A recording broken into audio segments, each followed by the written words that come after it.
In this lesson, we are going to look at how we count integers on a number line.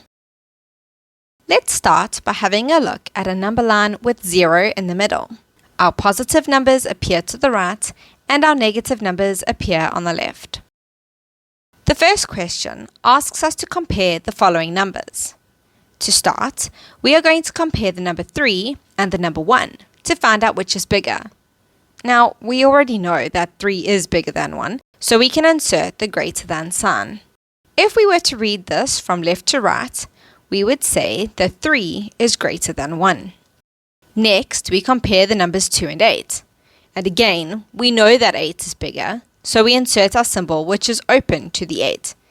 But this is called the less than sign. And if we had to read this from left to right, we would say that 2 is less than 8. Now, if we were to look closely at the two questions, we notice that both bigger numbers appear on the right-hand side of the numbers they were compared with. So, for example, 3 is on the right of 1 and 8 is on the right of 2. We can then conclude that when we move to the right on a number line, the numbers are getting bigger. We can also make numbers bigger when we add. So when we are adding, we also jump to the right. Let's compare 4 and negative 4 to find out which is bigger. If we use our rule, we can see that 4 appears to the right of negative 4. So that means that 4 is bigger.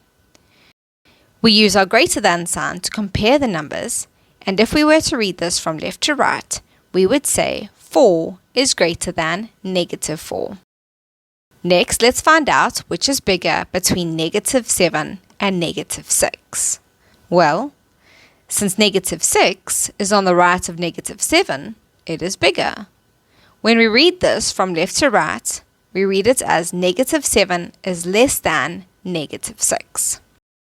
Let's change things up a bit. Let's compare 3 and 7 to find out which is smaller. Okay, so we already know that 3 is smaller, so we insert our less than sign. If we were to read this from left to right, we read this as 3 is less than 7. If we were to compare 8 and 5, we can see that 5 is closer to 0, so that is smaller than 8. However, when we read this from left to right, we would read it as 8 is greater than 5. If we were to look closely at the two questions, we notice that both smaller numbers appear on the left-hand side of the numbers they were compared with. So 3 is on the left of 7, and 5 is on the left of 8. We can then conclude that when we move to the left on a number line, the numbers are getting smaller. We can also make numbers smaller when we subtract. So when we are subtracting, we also jump to the left on a number line. Let's compare negative 1 and 1 to find out which is smaller. If we use our rule about moving to the left, we can see that negative 1 appears on the left of 1, so that means that negative 1 is smaller. We use our less than sign to compare the numbers, and if we were to read this from left to right, we would say negative 1 is less than 1. Let's find out which is smaller between negative 4 and negative 8. Since negative 8 is on the left of negative 4, it's actually smaller. When we read this from left to right, we read this as negative 4 is greater than negative 8 because our symbol needs to be open to the negative 4 since negative 8 is smaller. Question 2 wants us to move on from comparing and now count using the number line. Once again, we have 0 in the middle and our positive numbers to the right and negative numbers to the left. Question A says that we must begin at negative 1 and then jump 3 spaces to the right. So the focus of this question is that we are starting at negative 1 and that we are moving 3 spaces. So beginning at negative 1, I jump 1, 2, 3 spaces to the right and I end at positive 2. We also know that if we were moving to the right, we are adding. So if we were to write a number sentence for this instruction, we could say negative 1 plus 3 equals 2. Question B asks us to begin at 5 and then jump 10 spaces to the left. The focus of this question is that we are starting at 5 and that we are moving 10 spaces.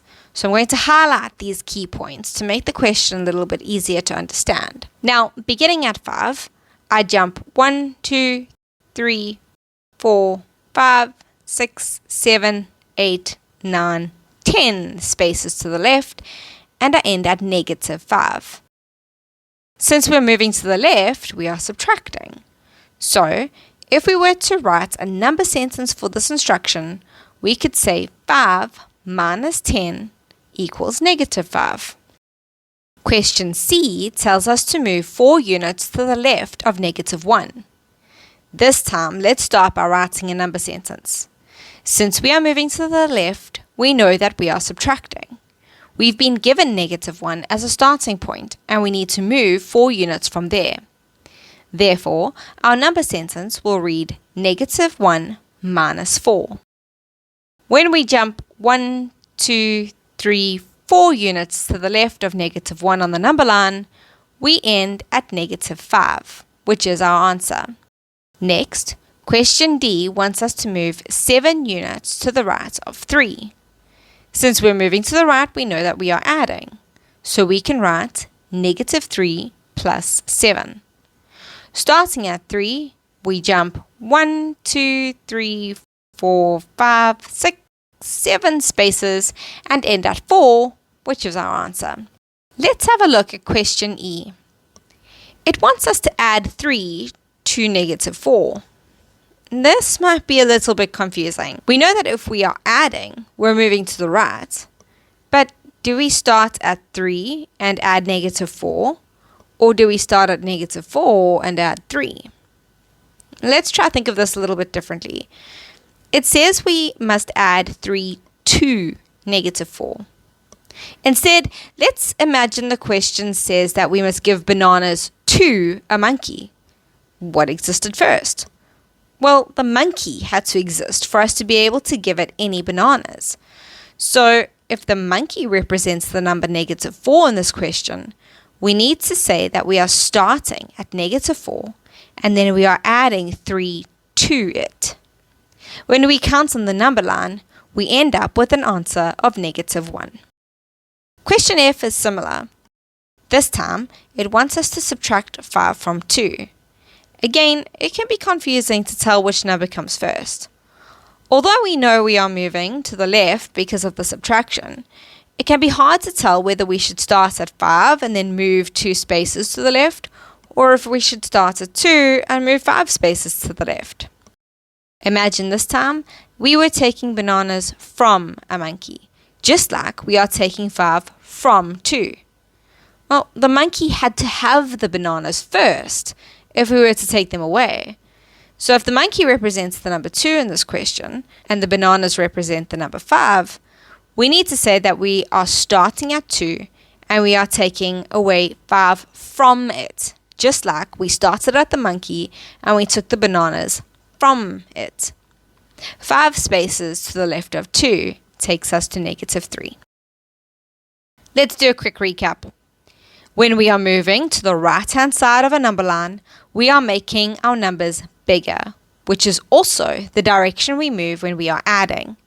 If we are comparing numbers, numbers on the right are always bigger than numbers on the left. When we are moving to the left-hand side of a number line, we are making our numbers smaller, which is also the direction we move when we are subtracting. If we are comparing numbers, numbers on the left are always smaller than numbers on the right. A new term for you to learn is the phrase additive inverse. Take this down as a note. The additive inverse of -5 is 5. Additive inverse is positive and negative opposites. So the additive inverse of 10 is -10, or the additive inverse of -250 is 250. The phrase simply means the opposite sign of the same number. So there you have it, counting on number lines with integers.